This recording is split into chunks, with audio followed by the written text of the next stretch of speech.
The Milgram shock experiment, officially known as the Milgram experiment, was referred to by Milgram himself as an examination of the perils of obedience. The experiment commenced in August 1961, a period when discussions about the culpability of Nazi war criminals, whether they were accomplices or merely following orders, were prevalent. Psychologist Stanley Milgram, instead of simply stating his opinion, devised a series of social psychology experiments to investigate the matter.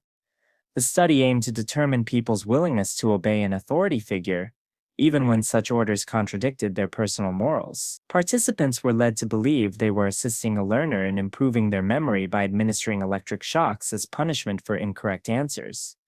The intensity of these shocks was set to increase with each wrong answer, eventually reaching levels portrayed as fatal. Unsurprisingly, many participants continued to deliver shocks, even after the learner showed signs of pain and distress.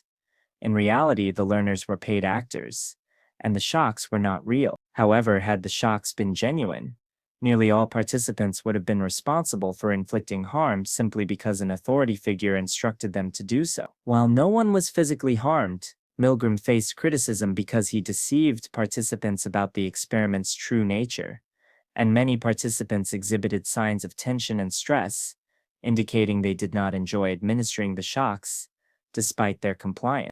False memory implantation involves emerging from a therapy session with new unpleasant memories of events that never occurred. Developed in the 1990s, this cognitive psychology technique aimed to investigate human memory and demonstrate how easily recollections of past events could be distorted. Initially implanted false memories included experiences like being lost in a mall as a child, taking a hot air balloon ride, or putting slime in a teacher's desk during primary school.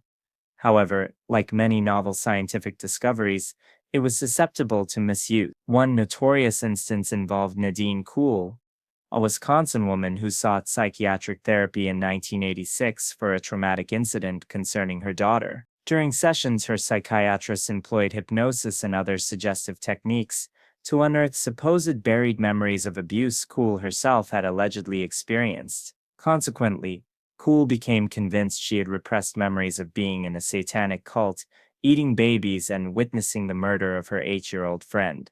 She also came to believe she possessed over 120 personalities. Eventually, Nadine Kuhl realized her memories were implanted by her psychiatrist and successfully sued him for malpractice, winning a $2.4 million settlement. Unlike Kuhl, other victims of such unethical practices were not as fortunate. The Little Albert experiment is particularly heartbreaking because it achieved little beyond frightening a baby. In the mid-20th century, American psychologist John B. Watson and his graduate student Rosalie Rayner conducted a flawed experiment intended to demonstrate classical conditioning in humans. Watson theorized that children's fearful responses to loud noises were unconditioned, and that if a child learned to associate a neutral stimulus with these noises, they would eventually fear that stimulus. To test this, he selected a 9-month-old child from a hospital. Before the experiment began, the child was exposed to various objects, including a white rat, showing no initial fear. However, this changed when the child was subjected to a loud noise each time he attempted to touch the rat. Soon, the baby learned to fear not only the rat but also other furry objects. Despite the experiment's success in conditioning fear, Watson himself admitted the child's fearful response was not long-lasting. Following the experiment, Watson faced criticism for his unethical conduct. Some speculated that the baby's mother was unaware of her son's participation in such a study. Another issue raised was the health of the child. Some sources claimed the infant was sickly and died about 5 years after the experiment, though these claims have been successfully challenged. Regardless, intentionally exposing a baby to loud noises repeatedly is unacceptable, whether for scientific purposes or not. The Stanford Prison Experiment, conducted in 1971 by Stanford University psychology professor Philip Zimbardo and his team, resembles a psychological horror movie plot but was a real event with real participants. The experiment aimed to observe how students would behave in a simulated prison environment. Ads were placed in local newspapers, offering $15 a day for participation in a psychological study of prison life, attracting many male students seeking easy money. Unbeknownst to them, the situation would soon deteriorate. After selection, participants were randomly assigned to be either guards or prisoners. The guards' task was to prevent prisoners from escaping, using any means necessary. Problems began on the first day when those assigned as prisoners were arrested by the local Palo Alto police, a detail of which the participants were unaware. By the second day, inmates were rebelling, and the guards, desperate to maintain control, retaliated by, for example, using fire extinguishers on the inmates and confiscating their clothes and mattresses as punishment. Halfway into the second day, one inmate, Douglas Corpy, prisoner 8612, experienced an apparent mental breakdown, screaming that he was burning up and couldn't endure another night in the makeshift prison, leading to his release. By the sixth day, the experiment had clearly become unmanageable and was shut down. Furthermore, the experiment's findings have been criticized as fraudulent and unscientific, with allegations that guards received specific instructions on how to behave to support the lead scientist's hypothesis. Operation Sea Spray demonstrated the U.S. military's willingness to conduct biological warfare experiments on civilians. In this instance, the U.S. and Navy sprayed two types of bacteria deemed dangerous over the San Francisco Bay Area to assess the city's vulnerability to a bioweapon attack effectively, conducting a bioweapon attack as a test. The Navy claimed the bacteria were harmless, but approximately 3 weeks later, 11 residents were admitted to Stanford Hospital in San Francisco with rare, serious urinary tract infections. 10 patients recovered, but one, who had recently undergone prostate surgery, died from a heart valve infection. While other area hospitals did not report similar urinary tract infections, they did note an increase in pneumonia cases. Although a clear connection was not definitively established, the circumstances were suspicious. Decades later, the surviving family of the man who died sued the federal government, alleging responsibility for his death. However, the court did not rule in their favor due to a lack of evidence directly linking the bacteria used in the experiment to the man's death. During the 1940s, prisoners at Stateville Penitentiary in Illinois participated in the Stateville Penitentiary Malaria Study, trading their well-being for a reduction in their sentences and small financial incentives.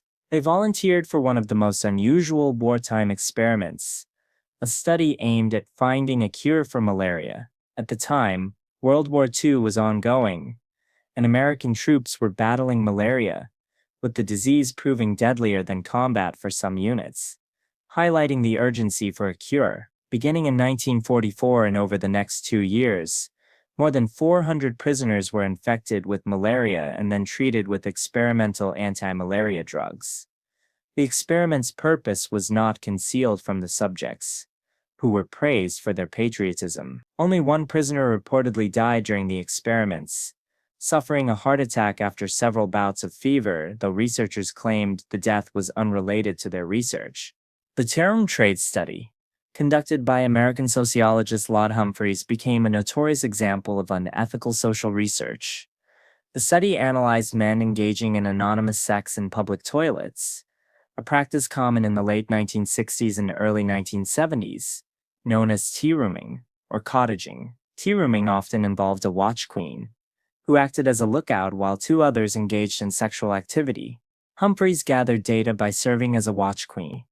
His findings indicated that 38% of his subjects were neither bisexual nor homosexual, 24% were bisexual, 24% were single and closeted homosexuals, and only 14% fit the popular stereotype of homosexuality. A significant conclusion was that these encounters were consensual, suggesting police could focus on actual crimes rather than targeting gay men in public bathrooms. However, Humphreys faced severe criticism for deceiving his subjects about his identity and intentions, failing to obtain their consent, and using their license plate numbers to track them down for follow-up interviews, during which he again misrepresented himself.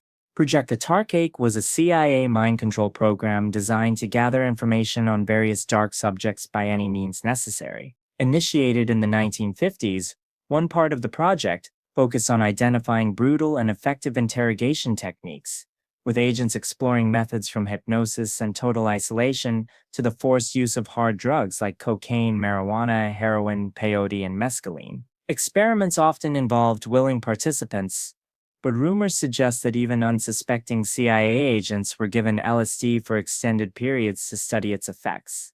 One agent was reportedly kept on LSD for 77 consecutive days. Project Atarcake officially ran for about 2 years, ending in 1953, but the CIA continued its exploration of dangerous interrogation techniques.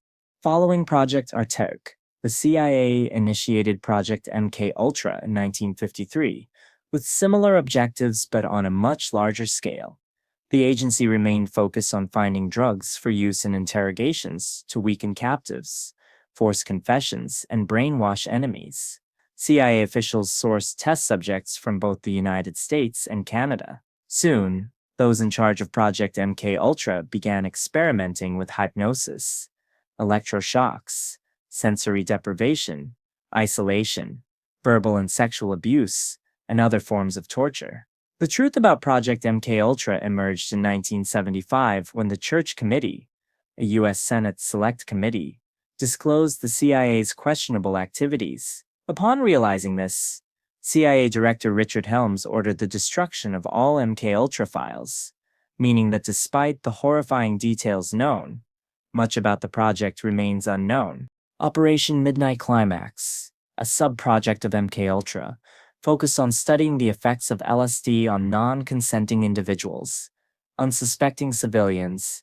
Scientists also investigated the effects of combining LSD with sexual activity. The CIA employed sex workers who were on the organization's payroll. These workers would bring unsuspecting clients to CIA-approved safe houses, secretly administer LSD to them, and then ask deep, personal questions to see if the combination of LSD and sex would lead them to reveal secrets. CIA officials observed these encounters in real time through one-way glass. In addition to attempting to extract information, the CIA also tried to implant hidden instructions in the victims' minds and use mind control to make them perform acts like robbery, assault, and assassination. The Montauk Project is an alleged U.S. government experiment that some individuals claim occurred at Camp Hero in Montauk, New York, while the government denies its existence. According to rumors that began in 1992, 11 years after the military base at Camp Hero was shut down, children were reportedly subjected to secret government experiments in hidden underground labs involving mind control, time travel, wormholes, and teleportation. Some people claim to have been subjects of cruel experiments at the site. One such individual is 57-year-old Lee Frano, who grew up in the Montauk area and believes he was one of the Montauk Project boys. He claims to have suppressed memories of being abducted and abused in the summer of 1980 when he was 12 or 13, until he was hypnotized at age 51. Frano recalled being taken underground through a sealed gun emplacement from World War II and lying on a table with wires attached to him, along with up to 50 other children, some of whom were later allegedly executed. His claims gained some credence when he visited a location from his hypnosis session with another employee and found remnants of a sunken house from his visions. 3 other men also alleged they were brainwashed and forced to participate in experiments at Camp Hero between 1971 and 1983, with one claiming government agents used electromagnetic waves to plant thoughts in people's heads. The Vivisections experiments in Sweden involved taking advantage of vulnerable children. In the 1930s, studies revealed that young children in Sweden had cavities in 83% of their teeth. With no effective treatment at the time, rotting teeth were often extracted. Experts were uncertain about the cause of such widespread dental decay. To investigate, the Swedish government commissioned a study on the role of diet and sweets in tooth decay, ironically funded in part by the sugar industry. Researchers chose to conduct the study at the Vivisections Mental Institution near Lund, which housed children with severe intellectual and developmental disabilities. Initially, these children's teeth were in better condition than those of the general Swedish population. For the first 2 years, subjects received a low-starch diet with supplements and fluoride tablets, and were not allowed snacks between meals. Their dental health improved. However, in the second phase, researchers added twice the average amount of sugar to the children's diets and divided them into 3 groups. The first group received sugar-loaded sticky bread.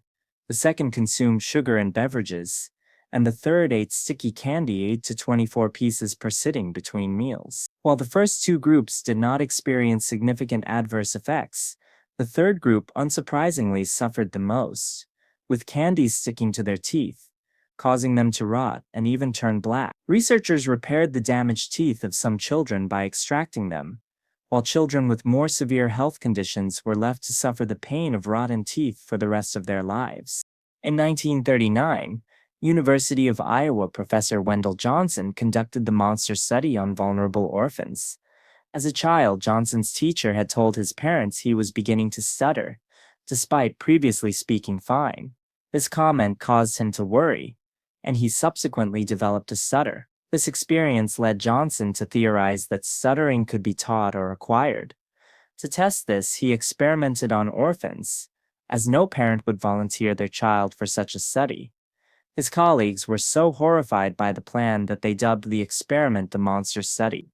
The experiment took place at the Iowa Soldiers' Orphans' Home, where children were divided into 4 groups of 6. 2 groups comprised children previously identified as stutterers, and the other 2 consisted of fluent speakers. One group of stutterers received praise for their speech, while one group of fluent speakers was heavily criticized and labeled as stutterers.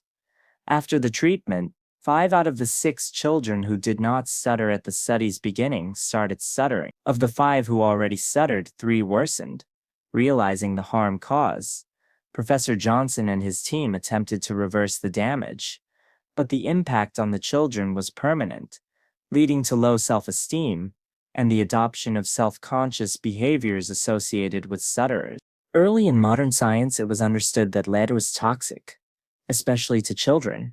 Despite this, lead paint remained in use for a long time, with Baltimore only banning it in new homes in 1951. Many properties with lead paint, particularly in low-income neighborhoods, still stood, necessitating ways to remove the lead and make homes habitable. The Kennedy Krieger Institute, a Johns Hopkins-affiliated childcare branch, investigated cost-effective lead removal methods. They secured 107 houses with lead paint, divided them into groups, and applied different levels of lead removal treatments using various techniques. The next step was to have families with children live in these homes, so scientists could measure the effectiveness of each treatment by examining the lead levels in the children's systems. Since few would knowingly participate in such a risky study, the scientists did not fully disclose the details to the families. By the study's end, many participating children had developed neurological disabilities. In the aftermath, the Kennedy Krieger Institute faced criticism, and in 2001, a class action lawsuit for deliberate exposure and negligence was filed against it. The Johns Hopkins Internal Review Board was also widely criticized for allowing the study to proceed. The Willowbrook hepatitis study is another example of dangerous experiments conducted on vulnerable children. This study took place at the Willowbrook State School, then the largest U.S. state-run institution for people with mental disabilities. Opened in the late 1940s, the institution experienced a hepatitis outbreak by the early 1950s. Initially, the disease spread naturally, but then Dr. Saul Krugman and the New York University School of Medicine intervened. They began intentionally infecting healthy students, aged 3 to 10, with the hepatitis virus to track the viral infection's development and potentially develop a vaccine. When questioned about the morality of their actions, Dr. Krugman's team claimed that the students would have been infected anyway due to the existing outbreak, and that a successful cure would benefit the children. The Tuskegee Syphilis Study, which began in 1932, aimed to study the full progression of syphilis in African American men. At the time, there was no known cure for the venereal disease. 600 African American men in Macon County, Alabama, were recruited under the false promise of free medical care. The participants, mainly illiterate sharecroppers who had never visited a doctor, included 39 men with latent syphilis and a control group of 200 men without the disease. They were told they were being treated for bad blood, a common term for various ailments. The men were monitored by health workers but received only placebos, even after penicillin became the recommended treatment for syphilis 15 years into the 40-year-long study. Local doctors were persuaded not to offer the subjects any real treatment so researchers could observe the disease's full progression. As a result, no effective care was provided as the men died, went blind, or became insane due to untreated syphilis. While medical personnel merely observed and took notes, researchers initially intended to track participants until all had died for autopsies and data analysis. However, news of the project broke in 1972, causing public outrage and forcing its termination. By then, 28 subjects had died from syphilis, 100 more from related complications, at least 40 spouses had been diagnosed with it, and the disease had been passed to 19 children at birth site. Surviving participants and the heirs of those who died received $10 million in an out-of-court settlement. The Guatemalan Syphilis Experiments, conducted by the U.S. and Guatemala from 1946 to 1948, involved the deliberate infection of 1,500 Guatemalan men, women, and children with syphilis. This study was co-sponsored by the U.S. and Guatemalan governments, and notably led by Dr. John Charles Cutler, who was also involved in the Tuskegee Syphilis Experiment. U.S. Public Health Service researchers infected soldiers, orphans, inmates, and sex workers with syphilis, gonorrhea, and chancroid without their informed consent, administering the bacteria via pinprick, vaccination, or pill. These vulnerable individuals were systematically and repeatedly violated. The study aimed to test chemicals for preventing STDs, but only 700 of the infected individuals received treatment. In total, 5,500 people were involved in all research experiments, with 83 dying by the end of night. In the 1950s, urologist Perry Hudson, interested in prostate cancer, found a lack of information on the disease and its treatment. He decided to conduct a study, but needed volunteers for his untested diagnostic methods, which had several side effects. Hudson approached over 1,000 homeless men in a low-income Manhattan neighborhood, offering food, shelter, and free medical care in exchange for their participation. The men readily accepted, and Hudson assured those with reservations that his methods were safe, which was untrue. He performed biopsies to search for signs of prostate cancer, resulting in many subjects suffering long-term health consequences like impotence, rectal lacerations, and diminished sexual function. When questioned about the ethics of his research, Hudson expressed no regrets, claiming volunteers were aware of the study's aspects despite not providing them with such information. Unfortunately, due to technical reasons, Hudson's research did not yield much useful information. During apartheid, some South African psychologists, in collaboration with top officials in the South African Defense Force, initiated the Aversion Project, with the aim of curing homosexuality. At the time, though homosexuality was considered a mental illness, the South African military couldn't afford to ban gay people entirely, but did prevent them from becoming permanent members or accessing sensitive information. Individuals suspected of being homosexual were subjected to horrifying treatments disguised as therapy, including compulsion shock therapy and chemical castration. During shock therapy, psychologists literally tried to shock people out of same-sex attraction. When this failed, they resorted to sexual realignment procedures, similar to gender-affirming surgery on both men and women. These cruel experiments continued for decades until homosexuality was declassified as a mental illness in 1995. At least 2 decades after the Aversion Project was recognized as medical torture, the South African Medical Association issued a public apology. In 1995, Dr. Avery Levin, the psychologist who led the program, moved to Canada, obtained a medical license, and became a professor of clinical psychiatry at the University of Calgary. However, in 2010, Levin was arrested for sexual assault of a patient, leading to around 30 other men coming forward with similar accusations against him during counseling sessions. Levin was convicted, sentenced to 5 years in prison, and his medical license was suspended. In 1913, Leonidas Stanley was appointed chief surgeon of San Quentin State Prison. Despite having no surgical experience, Stanley held questionable and dangerous beliefs, such as crime being caused by diseases and testicular transplants being key to eternal youth. He began performing testicular transplants using testicles from executed prisoners on living inmates. When human testicles were unavailable, he used those from animals like goats, boars, and deer. Stanley believed his transplants could cure depression, asthma, acne, and mental depravity. Over 2 decades, he performed over 10,000 testicular implants and also ventured into sterilization, encouraging inmates to volunteer because he believed preventing convicted offenders from having children would drastically reduce crime rates. Stanley also performed plastic surgery on inmates, believing that enhancing their appearance would increase their chances of finding honest work and thus reduce crime. During the 20th century, before the Soviet Union's dissolution, Soviet secret services operated a covert research facility known as Kamera, meaning the cell in Russian, which manufactured and tested poisons. On February 20, 1939, the poison lab became Laboratory 1, headed by Grigory Marinovsky. Marinovsky and his colleagues tested lethal poisons like mustard gas, ricin, and cyanide on unsuspecting prisoners. Their objective was to identify a tasteless, odorless chemical undetectable after the victim's death. Candidate poisons were disguised as medicine and administered with food or drink.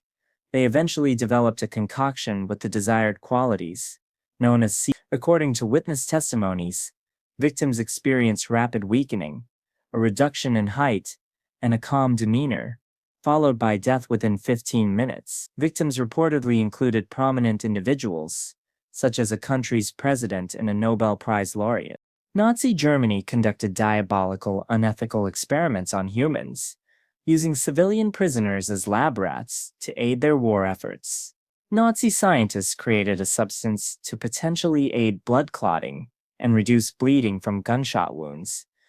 To test its effectiveness and safety, they used prisoners. Subjects were given the substance as a tablet and then shot in the neck or chest, or dismembered without anesthesia and left to bleed out.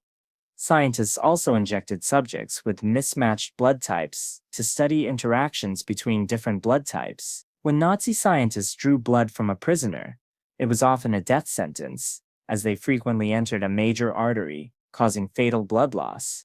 At Dachau concentration camp, one of Nazi Germany's first and longest-running camps, Hans Eppinger Jr.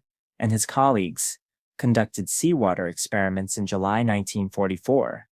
They aimed to find a way to make seawater drinkable. A group of 90 Roma prisoners were forced to drink only filtered seawater, denied food and other sustenance. Within days, the prisoners became so dehydrated they licked freshly mopped floors for drinkable water. A Dachau worker at the time witnessed them desperately squeezing old floor rags for a few drops of water. He stated he was powerless to help, as people were killed for merely witnessing experiments, let alone interfering. While it's unclear if any prisoners died during this specific experiment, survivors likely suffered lifelong injuries. Josef Mengele, a sadistic Nazi doctor stationed at Auschwitz concentration camp, was obsessed with identical twins. He had Nazi soldiers find twins among the prisoners. About 3,000 twins, mostly children, were selected, but only 200 survived. After being taken from their parents, the twins were cleaned up and initially treated better than other prisoners, until the gruesome experiments began. Each twin had blood drawn daily and underwent various medical experiments, including injections of different substances, the purpose of which Mengele kept to himself. Pairs of twins were forced to undress and lie side by side for an anatomical comparison. Similar features were deemed hereditary, different ones environmental. Mengele attempted to create blue eyes by putting chemical drops into their eyes, often causing severe pain, infections, and permanent blindness. In some cases, one twin was intentionally infected with diseases like tuberculosis or typhus, while the other remained healthy. When the sick twin died, the healthy twin was killed to compare the disease's effects on both. Various surgeries, including organ removal, castration, and amputation, were performed without anesthesia. Autopsies were the final phase. conducted on twins who died from experiments or were killed for post-mortem measurements. During autopsies, some twins' organs were harvested and sent to a colleague for further study. In 1941, the Luftwaffe conducted freezing experiments on male prisoners to find effective methods to prevent and treat hypothermia, simulating conditions German soldiers face on the Eastern Front, where thousands froze to death or suffered cold injuries. The experiments aimed to determine how long it took to lower body temperature to fatal levels and how to best resuscitate frozen victims. In one study, naked prisoners were exposed to temperatures as low as +6 for several hours. Many began screaming in pain as their bodies froze. Experimenters assessed the physical effects of cold exposure and explored different rewarming methods on survivors, with some victims reportedly thrown into boiling water. Prisoners were also forced into tanks of freezing water for up to 3 hours, and after freezing, underwent various rewarming trials during which many died. There were up to 400 experiments involving 280 to 300 victims, meaning some suffered multiple experiments. The ancient Greek physician Herophilus, often regarded as a father of anatomy, made significant anatomical discoveries. But his methods had a dark side. Practicing mostly in Alexandria, Egypt, he initially dissected cadavers but later switched to vivisections. Under Ptolemy I and Ptolemy II, in ancient Egypt, prisoners were sentenced to undergo vivisections, operations on living humans for experimental purposes. Herophilus performed public vivisections on an estimated 600 living prisoners, making great strides in studying human anatomy, particularly the brain, eyes, liver, and bodily systems. Dr. J. Marion Sims, widely considered the father of modern gynecology, gained much of his expertise through gruesome experimental surgeries on enslaved African American women without anesthesia. He earned this title after experiments on at least 7 enslaved black women and girls in Montgomery between 1845 and 1849 helped him develop a technique to repair vesicovaginal fistula, a chronic childbirth complication. These potentially life-threatening experiments caused excruciating pain, but Sims legally only needed permission from the slave's owners. One famous case involved a slave named Lucy. Sims's multiple unsuccessful experiments on her, in the presence of other observing doctors, nearly killed her with severe blood poisoning. He continued performing procedures on female slaves, sometimes drugging them so they couldn't resist. Under Project Fort One, a secret U.S. medical program implemented in 1954, American scientists studied the effects of radiation on the people of the Marshall Islands without their knowledge or consent. On March 1, 1954, the United States detonated a thermonuclear bomb on Bikini Atoll in the Marshall Islands. The U.S. military did not evacuate nearby islands before the test and delayed evacuation for days afterward to study the bomb's radiation effects on the Marshallese. Hundreds of Marshallese on other affected islands were never evacuated, leading to prolonged exposure to dangerous radiation. The U.S. focused resources on studying the aftermath and knowingly sent Marshallese back to contaminated islands, claiming they were safe. According to testimonies, U.S. scientists had Marshallese drink radioactive liquids, then took painful bone marrow samples and extracted teeth to measure radiation uptake. Rongelap Atoll was most affected, its inhabitants suffering acute radiation sickness, high rates of thyroid abnormalities, and cancer. Babies were born resembling jellyfish with beating hearts but no bones. Cancer remains a leading cause of death in the Marshall Islands today. In the 1960s and 1970s, Cincinnati General Hospital was the site of the Cincinnati radiation experiments, a series of whole-body irradiation tests performed on at least 90 patients with advanced cancer. These experiments, partly funded by a Department of Defense agency, aimed to study how soldiers would be affected by large doses of radiation, information considered useful in a potential nuclear war. Patients were unaware of this purpose, being told only that they were receiving experimental cancer treatment, a half-truth, as radiation is used to kill cancer cells. The experiments administered between 25 and 300 rads of cobalt-60 irradiation within hours, equivalent to about 20,000 chest X-rays. Plans to increase the dosage to 600 rads were curtailed by scientists' concerns that subjects might die before the experiment ended, leading them to devise brutal and ultimately unsuccessful ways to reduce negative effects of radiation exposure. Irradiated patients experienced vomiting, diarrhea, hemorrhaging, cognitive impairment, and hallucinations. A quarter of the patients died within the first 2 months, and over 3/4 were dead within a year. Researchers conveniently claimed cancer was the primary factor in these deaths. Dr. Albert Bonungri Kligman, known for his role in inventing the acne medication Retin-A, conducted unethical experiments at Holmesburg Prison. Interested in dermatology, he aimed to find cures for skin conditions and develop new beauty products. Upon arriving at Holmesburg Prison in the 1950s, Kligman began offering inmates small sums of money to volunteer as human test subjects even before receiving official clearance. When inmates asked if the experiments would be harmful, Kligman and his team assured them it was perfectly safe, which was false. Inmates were injected with, forced to apply, and made to ingest questionable substances. One victim recalled ingesting milkshakes that later caused hemorrhoids, while another reported his skin feeling like leather for months after radiation exposure. Kligman's methods grew more terrifying. He exposed inmates to dangerous contaminants like dioxin and intentionally infected them with pathogens causing herpes and staphylococcus. At one point, he tested psychoactive drugs for the Department of Defense. Years later, victims tried to sue Kligman's team, but the lawsuit was dismissed due to the statute of limitations.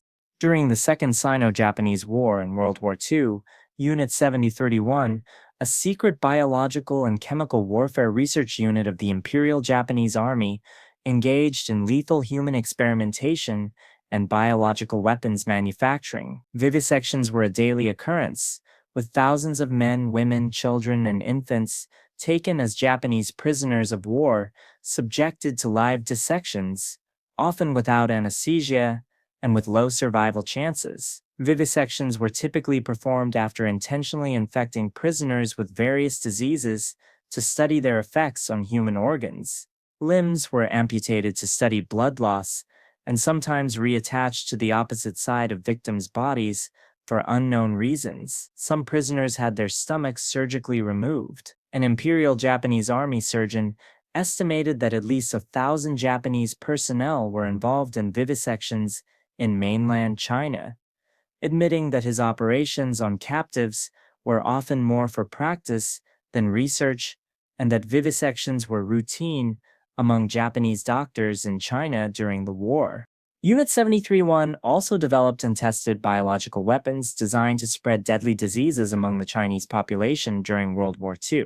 In 1939, Combat Medic Officer General Shiro Ishii identified 6 potent pathogens: anthrax, typhoid, paratyphoid, glanders, dysentery, and plague-infected human fleas. To test these, he devised sinister methods to spread the biological agents. One method involved bombs containing live, infected rats and fleas, designed to explode mid-air for safe landing of the creatures. Another method used low-flying airplanes to spread plague-infected fleas over Chinese cities like Ningbo and Changde in 1940 and 1941, causing bubonic plague epidemics that killed tens of thousands. An expedition to Nanjing involved introducing typhoid and paratyphoid germs into wells, marshes, houses, and snacks distributed to locals. Deadly epidemics followed, leading to the conclusion that paratyphoid fever was the most effective pathogen. At least 12 large-scale bioweapon field trials were conducted, and at least 11 Chinese cities were attacked, causing mass casualties. Unit 73's frostbite testing was even more horrifying than Germany's freezing experiments. Army engineer Hisato Yoshimura conducted these experiments by taking captives outside, dipping their limbs in sub-zero water to freeze them, and then striking the frozen limbs with a short stick, watching ice chip away. Yoshimura was so cruel that even his fellow war criminals called him the devil. Other military personnel referred to him as the Satan of science, and a cold-blooded animal due to his involvement in mass killings and inhumane scientific tests, including soaking a 3-day-old child's fingers in ice and salt water. Yoshimura also reportedly placed 2 naked men in an area 40 to 50 degrees below zero, and filmed them until they died. He eventually developed a frostbite resistance index, based on body temperature at different phases, at the cost of unimaginable human suffering and many deaths. Researchers at Unit 7031 also exploited Chinese women in captivity, forcing them to become pregnant to observe if certain diseases could be vertically transmitted from mother to child. Although many children were born in captivity, there are no accounts of any survivors from Unit 7031, children included. Male prisoners and some females were used in weapon testing experiments, serving as human targets for grenades, flamethrowers, and other dangerous weapons. Some were intentionally exposed to bomb blasts so researchers could study how to treat bomb survivors.